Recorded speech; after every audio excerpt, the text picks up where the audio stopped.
Friends, welcome to our channel learning notebook. आज इस video में हम करेंगे क्लास 7 साइंस का chapter electricity circuits and their components. Friends, ये चैप्टर काफी इंपॉर्टेंट है और आपके एग्जाम में यूजुअल क्वेश्चंस के अलावा केस स्टडी क्वेश्चंस आते हैं इस चैप्टर पे बेस्ड।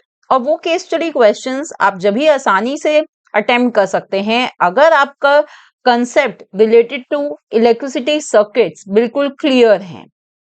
और वो सारे कंसेप्ट्स आज मैं आपके क्लियर करूंगी अपनी इस वीडियो में। और अगर आपको क्लास 7 साइंस का कोई और चैप्टर पढ़ना हो या क्लास 7 का कोई और सब्जेक्ट पढ़ना हो जैसे कि social science, mathematics, English grammar, उससे रिलेटेड वीडियोस भी आप हमारे चैनल लर्निंग नोटबुक पर देख सकते हैं। So let's see what all topics we are going to cover in this chapter. सबसे पहले friends we are going to learn about components of electrical circuit, then we will talk about circuit diagrams और उसके बाद हम पढ़ेंगे electrical conductors and insulators के बारे में। तो आइए शुरू करते हैं अपने पहले टॉपिक से components of electric circuit। Friends, electrical circuit के कंपोनेंट्स को समझने के लिए हम टॉर्च यानी फ्लैश लाइट का एग्जांपल लेंगे। जो टॉर्च होती है उसका काफी सिंपल इलेक्ट्रिकल सर्किट होता है, तो उससे हम कंपोनेंट्स ऑफ इलेक्ट्रिकल सर्किट आसानी से समझ पाएंगे। So torch has a simple electrical circuit and it has following components. तो कौन कौन से कंपोनेंट्स होते हैं इलेक्ट्रिकल सर्किट के टॉर्च के? Electric cell, battery, electric lamp, electrical circuit and electric switch.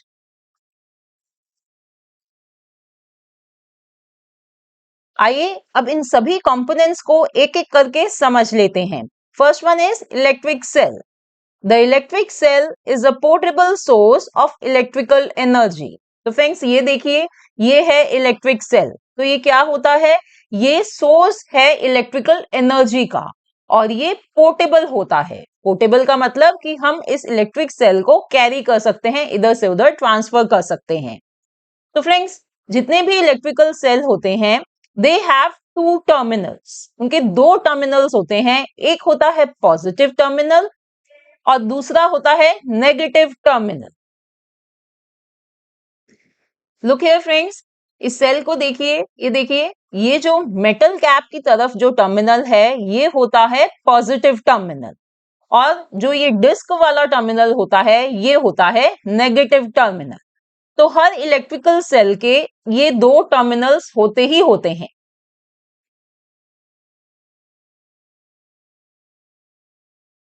Now next component of electrical circuit is battery. तो battery क्या होती है? It is a combination of two और मोर सेल्स। तो फ्रेंड्स यूजुअली क्या होता है कि कई बार हम अपनी लैंग्वेज में एक सेल को भी बैटरी कह देते हैं, बट टेक्निकली साइंस में दो या दो से ज्यादा सेल्स के कॉम्बिनेशन को बैटरी कहा जाता है। तो ये सेल्स जो हैं उनको कैसे कनेक्ट करते हैं, बैटरी कैसे फॉर्म करी जाती है, आइए वो समझते हैं। To form a connection, the positive terminal of one cell is connected to the negative terminal of the next cell. तो सेल्स को हम कैसे कनेक्ट करते हैं? देखिए, इधर देखिए, यहां पर आपको ये दो सेल्स दिखाई दे रहे हैं। तो हमें इनको कनेक्ट करने के लिए एक सेल के पॉजिटिव टर्मिनल को दूसरे सेल के नेगेटिव टर्मिनल से कनेक्ट करना होता है। ये बहुत जरूरी है जब भी बैटरी बनती है। और अगर आपको दो से ज्यादा सेल्स की बैटरी बनानी है तो इसी तरह तीसरे सेल में भी उसका पॉजिटिव टर्मिनल आप कनेक्ट करेंगे पहले वाले के नेगेटिव टर्मिनल से। तो फ्रेंड्स ये देखिए, इस तरह से हम सेल्स को कनेक्ट करते हैं to form a battery. The torch will glow only when the cells are placed in the order. तो फ्रेंड्स जो टॉर्च है वो जब ही जलती है अगर हम उसमें सही तरीके से सेल्स को डालें। ये जो इनका जो प्लेसमेंट है जो मैंने आपको बताई है, अगर इसी प्लेसमेंट में हम सेल्स को उसके अंदर डालते हैं जब ही टॉर्च जलती है। ये चीज आप अपने घर में करके भी देख सकते हैं। आप एक टॉर्च लीजिए और उसमें इस तरह से प्लेसमेंट ना करके सेल्स की, आप पॉजिटिव पॉजिटिव या नेगेटिव नेगेटिव करके सेल डालिए, तो आप देखेंगे फ्रेंड्स कि वो जो टॉर्च है वो ग्लो नहीं करेगी। Okay, so this placement of cell is very important. Now friends, you must be thinking कि why do we need battery? Why can't we just use a single cell? तो देखिए फ्रेंड्स, क्या होता है जब हम बैटरी ऐसे फॉर्म करते हैं बाय कंबाइनिंग टू और मोर सेल्स, तो इलेक्ट्रिक सर्किट को ज्यादा लंबे टाइम तक एनर्जी मिलती है, तो जो टॉर्च है वो ज्यादा देर तक जल पाएगी as compare to using one cell. अब नेक्स्ट कंपोनेंट एक सिंपल इलेक्ट्रिकल सर्किट में होता है friends, electric lamp. Electric lamp in a torch can be incandescent lamp, that is light bulb, और LED bulb। तो इलेक्ट्रिक लैम्प फ्रेंड्स जैसे कि torch में दो तरह के हो सकते हैं, या तो वो इनकैंडेसेंट लैम्प होता है या LED बल्ब होता है। आइए इन दोनों को हम समझ लेते हैं। In incandescent lamps, there is a thin wire called filament which gets hot and glows to produce light। तो फ्रेंड्स ये देखिए, ये है इनकैंडेसेंट लैम्प। इसमें एक ये बहुत ही पतली सी ये वायर होती है जिसे फिलामेंट कहते हैं। तो जब इस फिलामेंट से इलेक्ट्रिक करंट पास होता है तो ये जो फिलामेंट है ये गर्म हो जाती है और ये लाइट प्रोड्यूस करती है। ठीक है, देखिए फ्रेंड्स, इधर देखिए, ये जो फिलामेंट है आपको दिखाई दे रहा है कि ये दो वायर्स से अटैच्ड है। ये देखिए, इसको हम एक और सिंपल डायग्राम से समझ लेते हैं। यहाँ पर देखिए, ये फिलामेंट है और ये इन दो वायर से अटैच्ड है। अब ये जो दोनों वायर्स हैं फ्रेंड्स, ये कहाँ पर अटैच्ड हैं? एक ये जो वायर है ये इस मेटल केस से अटैच्ड होती है, जो बल्ब का ये आपको केस दिखाई दे रहा है, ये मेटल केस इससे अटैच्ड होती है। और दूसरी वायर ये मेटल टिप, ये जो नीचे की तरफ ये जो ब्लैक पोर्शन दिखाई दे रहा है उससे अटैच्ड होती है। ये जो दोनों हैं ये सेल के टर्मिनल होते हैं। तो जब हम कभी अभी आगे जब हम इलेक्ट्रिक सर्किट बनाना सीखेंगे तो उसमें फ्रेंड्स मैं आपको बताऊंगी कि ये दोनों वायर्स इन टर्मिनल से अटैच करी जाती है। सो ये होता है incandescent lamp. Now another type of bulb which can be used in simple electric circuit is LED bulb. LED ये जो बल्ब होता है फ्रेंड्स, यही एक ऐसा बल्ब है जो आज के टाइम में सबसे ज्यादा यूज करा जाता है। It stands for light emitting diode. तो ये देखिए फ्रेंड्स, ये आपको दिखाई दे रहे हैं, ये हैं एलईडी बल्ब्स। तो इन एलईडी बल्ब्स में भी दो टर्मिनल्स होते हैं, पॉजिटिव एंड नेगेटिव टर्मिनल। तो पॉजिटिव टर्मिनल, ये जो इसके आपको दो लेग्स दिखाई दे रहे हैं बल्ब के, तो ये जो लंबे वाला लॉन्गर वायर है, या जिसको हम कहेंगे कि इसका जो लंबा लेग है, ये अटैच होता है पॉजिटिव टर्मिनल से, and the shorter wire it is attach to the negative terminal.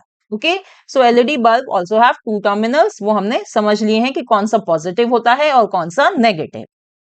But these LEDs do not have filaments. But इनमें फ्रेंड्स फिलामेंट्स नहीं होती हैं, जैसे हमने इनकैंडेसेंट लैंप्स में देखी थी कि उसमें फिलामेंट होती है, बट एलईडी बल्ब्स में फिलामेंट नहीं होती है। अब हम इलेक्ट्रिक सर्किट को समझते हैं। An electric circuit is a closed loop or pathway that allows electric current to flow। तो इलेक्ट्रिक सर्किट एक ऐसा क्लोज लूप होता है जिसमें से इलेक्ट्रिक करंट फ्लो हो सकता है। सो लुक हियर फ्रेंड्स, इस डायग्राम में आपको इलेक्ट्रिक सर्किट दिखाई दे रहा है कि देखिए, ये एक बल्ब है और ये ग्लो हो पा रहा है क्योंकि यहाँ पर इलेक्ट्रिक सर्किट फॉर्म हो गया है। कैसे? हमने बल्ब के एक एंड को, एक टर्मिनल को बैटरी के एक टर्मिनल से कनेक्ट करा, पॉजिटिव टर्मिनल से, जैसे कि इधर दिख रहा है, और बल्ब के दूसरे टर्मिनल को हमने बैटरी के नेगेटिव टर्मिनल से कनेक्ट करा।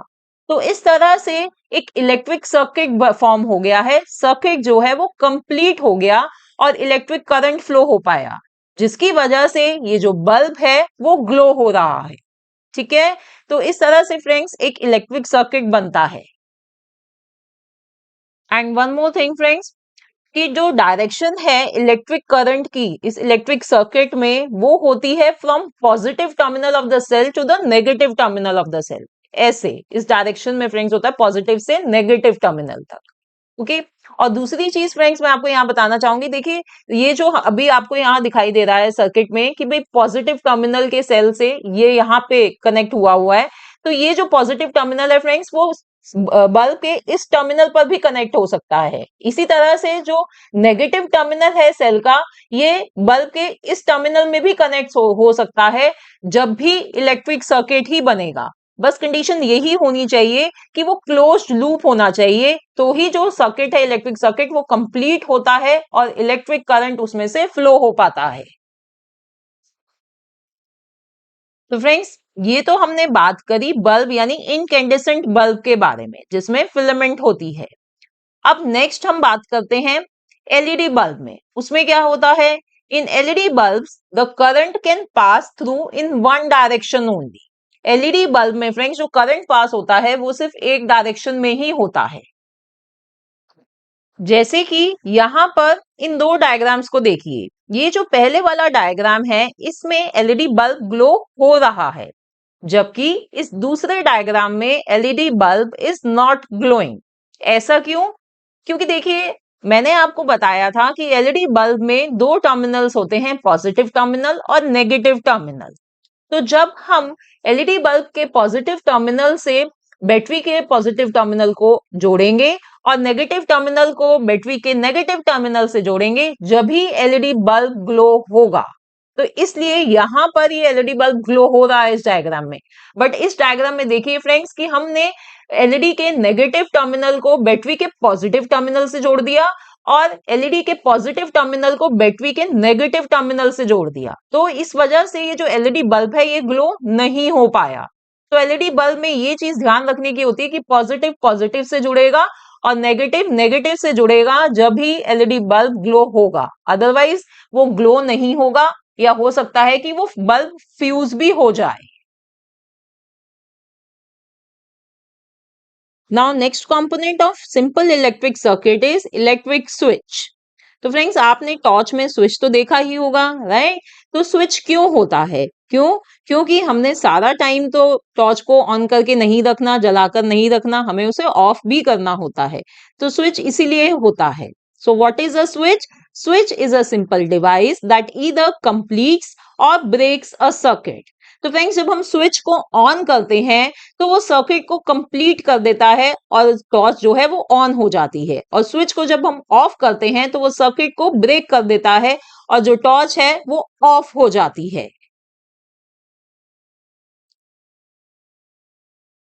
So let's understand on position off switch. तो फ्रेंड्स, ये देखिए, ये एक स्विच हमने सेफ्टी पिन से के स्विच बनाया है और ये इसकी अभी पोजीशन क्या है, ये ऑन है, यानी कि स्विच जो है वो अभी ऑन है। तो क्या होता है इसमें, the circuit gets closed and current flows from cells positive to negative terminal making the bulb glow. तो जब हमने स्विच को ऑन करा तो जो सर्किट है वो क्लोज हो गया, वो कंप्लीट हो गया है सर्किट, और करंट जो है वो फ्लो हो रहा है सेल के पॉजिटिव से नेगेटिव टर्मिनल में, जिसकी वजह से जो बल्ब है वो ग्लो हो जाता है और टॉर्च जल पड़ती है। अब ऑफ पोजीशन ऑफ स्विच में क्या होता है, ये देखिए, ये ऑफ पोजीशन है स्विच की, ये यानी कि जब हमने स्विच ऑफ कर दिया है तो जो सर्किट है वो खुल गया है, वो अब क्लोज नहीं रहा। The circuit gets open and this gap prevents the current to flow. तो जब सर्किट जो है वो खुल गया, ओपन हो गया, तो करंट कैसे फ्लो होगा, वो नहीं फ्लो हो पाता, सर्किट जो है वो ब्रेक हो गया है। इसी वजह से हमारी जो टॉर्च है वो ऑफ हो जाती है, बल्ब नहीं जल पाता। तो ये जो इलेक्ट्रिक स्विच है फ्रेंड्स, ये काफी सिंपल डिवाइस है but it is a very important component of electric circuit.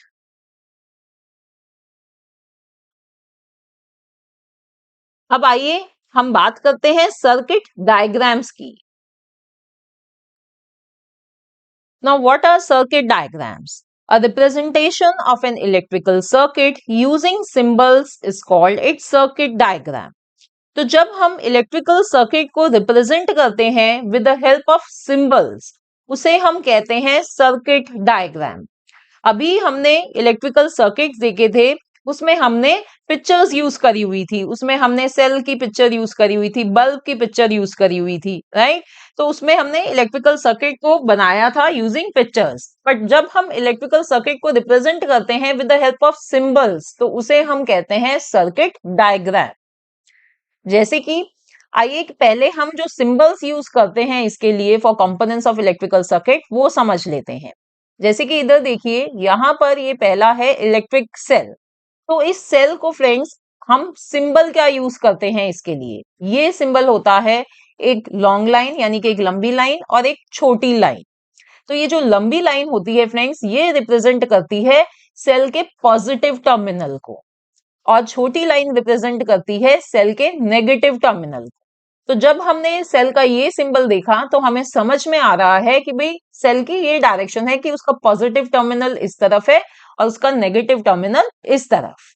ठीक है, तो ये सिंबल है इलेक्ट्रिक सेल का। अब इसी तरह से फ्रेंड्स, अगर हमें एक बैटरी को रिप्रेजेंट करना है which is combination of two cells, तो उसको हम इस तरह से इस सिंबल से रिप्रेजेंट करेंगे। अब यहां पर हमने इस पहले वाले सिंबल को दो बारी यूज करा है to show that there are two cells which are attached to form a battery, है ना। इसी तरह से हुआ है ना फ्रेंड्स कि वो जो सिंबल है ऊपर वाला, उसको हमने दो बारी यहाँ पर ड्रॉ कर दिया है और उनको अटैच कर दिया है, जिससे कि हम ये शो कर रहे हैं कि ये दो सेल्स हैं जो मिलकर एक बैटरी बना रहे हैं। अब थर्ड है इलेक्ट्रिकल कंपोनेंट इलेक्ट्रिक लैम्प। अब इसका क्या सिंबल होता है? तो इलेक्ट्रिकल लैम्प का ये सिंबल होता है फ्रेंड्स, देखिए ये ऐसा सिंबल है इसका। अब नेक्स्ट है हमारे पास एलईडी बल्ब। अब ये जो एलईडी बल्ब है इसका क्या सिंबल होता है वो समझ लेते हैं। देखिए एलईडी बल्ब में मैंने आपको बताया था कि दो टर्मिनल्स होते हैं, पॉजिटिव टर्मिनल और नेगेटिव टर्मिनल। तो ये दोनों टर्मिनल्स हमें इस सिंबल में भी डिपिक्ट करने होते हैं, तो वो हम डिपिक्ट करते हैं इस ट्राइंगल की मदद से। ये जो ट्राइंगल है, ट्राइंगल फ्रेंड्स, यहाँ पर एलईडी बल्ब का ये पॉजिटिव टर्मिनल होता है और इस तरफ इसका नेगेटिव टर्मिनल होता है।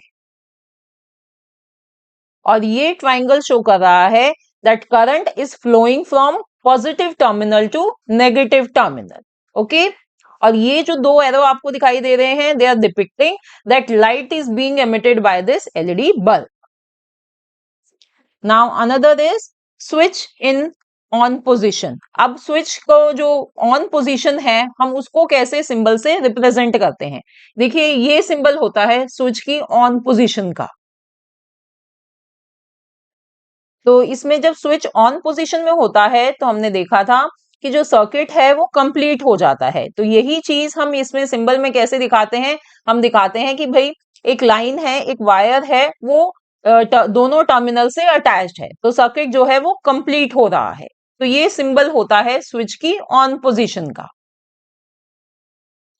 नाउ व्हाट अबाउट स्विच की ऑफ पोजीशन, कि स्विच जब ऑफ होता है यानी कि जब सर्किट ब्रेक हो जाता है, तो फ्रेंड्स ये होता है, ये देखिए जो अब वो लाइन है ना, हमने उसको ऐसे दिखा दिया है कि भाई वो कनेक्टेड नहीं है दोनों टर्मिनल से, वो ब्रेक हो गई है।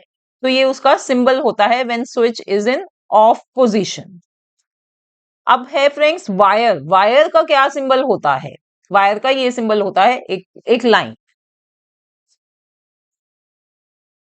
And by using these symbols to represent electrical components, it is easier to draw and understand electrical circuits. तो जब हम इन symbols को use करके फ्रेंड्स हम इलेक्ट्रिक सर्किट बनाते हैं, तो देखिए काफी आसान हो जाता है हमारे लिए किसी भी इलेक्ट्रिक सर्किट को ड्रॉ करना और उसको समझना भी। तो आइए देखते हैं सर्किट डायग्राम्स को कैसे ड्रॉ करते हैं। तो देखिए फ्रेंड्स, ये पहला सर्किट डायग्राम को देखिए। It is a circuit diagram with an incandescent lamp. तो यहाँ पर ऊपर देखिए, यहाँ पर ये इनकैंडेसेंट लैम्प है, राइट। यही सिंबल हमने देखा था ना अभी इसका। तो ये इनकैंडेसेंट लैम्प है, यहाँ पर आपको ये दिखाई दे रहा है, इधर ये इलेक्ट्रिक सेल, और ये है स्विच। स्विच कौन सी पोजीशन में है?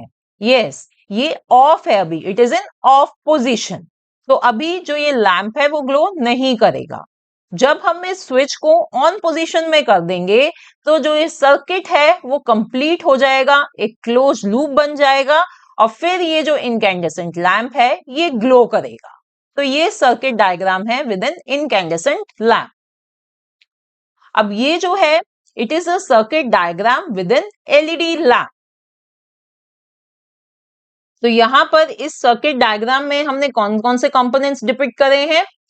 एक तो फ्रेंड्स ये है एलईडी लैम्प, और दूसरा ये हमने एक बैटरी यहाँ पर डिपिक्ट करी है। तो हम यहाँ पर क्या शो कर रहे हैं कि जो एलईडी लैम्प का पॉजिटिव टर्मिनल है, ये जो पॉजिटिव टर्मिनल है एलईडी लैम्प का, वो कनेक्टेड है बैटरी के पॉजिटिव टर्मिनल से, और एलईडी लैम्प का नेगेटिव टर्मिनल कनेक्टेड है बैटरी के नेगेटिव टर्मिनल से, जिसकी वजह से जो सर्किट है वो कंप्लीट हो रहा है और ये जो एलईडी लैम्प है ये ग्लो कर रहा है। अब यहाँ पर आप देख रहे होंगे हमने स्विच का यूज नहीं करा है। इसका मतलब that LED lamp will keep on glowing. कोई स्विच नहीं है यानी कोई सर्किट ब्रेक नहीं होगा, तो ये जो लैम्प है एलईडी लैम्प ये जलता रहेगा। ठीक है फ्रेंड्स, तो ये हमने सर्किट डायग्राम्स अच्छे से समझ लिए हैं। Now next topic is electrical conductors and insulators.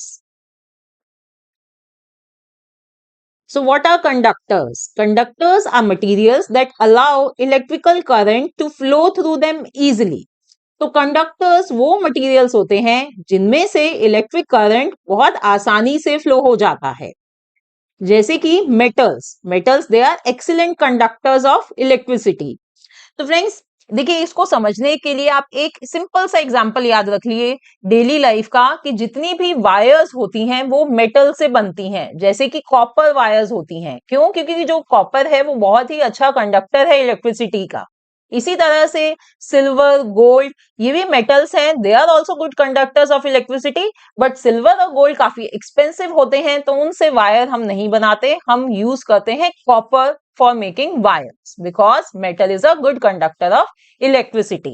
Okay, now what are insulators?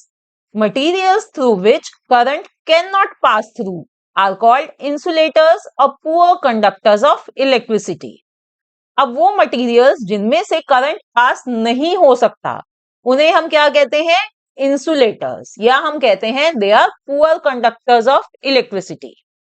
जैसे कि glass, plastic, rubber, they are insulators. ये ग्लास हो गया, प्लास्टिक है, रबर है, ये सब इंसुलेटर्स होते हैं।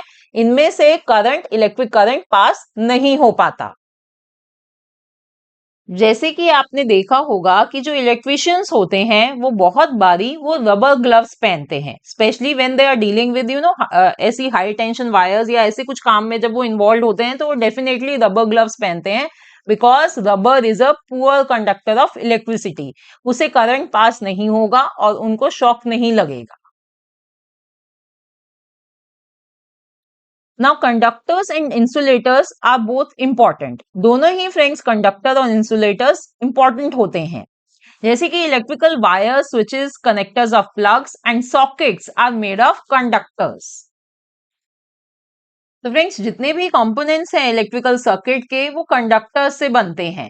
देखिए जैसे कि ये इलेक्ट्रिकल वायर्स हैं, मैंने आपको बताया था कि ये मेटल से बनती हैं, है ना। इसी तरह से फ्रेंड्स ये स्विचेस हैं, ये प्लग्स हैं, ये सॉकेट्स हैं, ये सभी कंडक्टर्स से बनते हैं। अब इनको हमने कंडक्टर से बना तो लिया, बट हम इनको फिर यूज कैसे करें? क्योंकि हम इनको ऐसे डायरेक्टली टच नहीं कर सकते, तो इनको फिर हम कवर करते हैं इंसुलेटर्स से। Insulators like rubber and plastics are used to cover wires and switches to protect people from electric shocks. तो जिससे कि हमें करंट ना लगे, इसलिए हम इनको कवर करते हैं इंसुलेटर्स से। जैसे कि वायर्स को देखिए और इन सब स्विचेस को देखिए, हम इनको प्लास्टिक से या रबर से कवर करते हैं जिससे कि हमें शॉक ना लगे। So that is why friends, conductors and insulators both are very important.